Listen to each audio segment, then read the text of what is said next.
you're faced with a patient who might be really angry for some reason or really dysregulated for some reason. I mean, first off, again, making sure you're safe. I certainly spent years working in the emergency department, and there were times where I actually left the room and said to somebody, until you've settled, I'll come back once you're settled. Again, assuming that the person is not bleeding out and they don't need to be attended to immediately. The next piece is one, recognizing why they're dysregulated. In my current work, I deal with a lot of people who have had a lot of healthcare trauma, and understanding that they're walking into a space where they don't trust me. And I get that.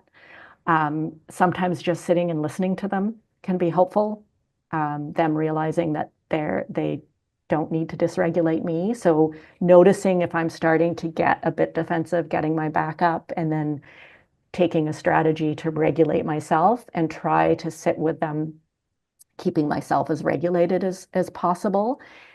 And hopefully my being in that presence and staying regulated can eventually help regulate them. Sometimes if somebody is open to it, I might actually, this is maybe less with the angry patient, but somebody who's very anxious, I'll actually walk them through a breathing practice.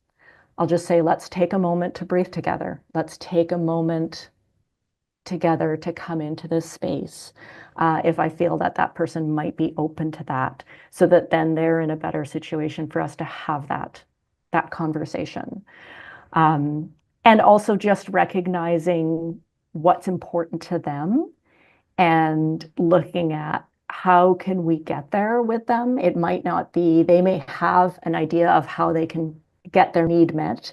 And if I can identify that need, maybe I don't agree with how to get there. Maybe I can offer another option, but recognize what it is that they're trying to meet. And often it is around safety, trust, that type of thing.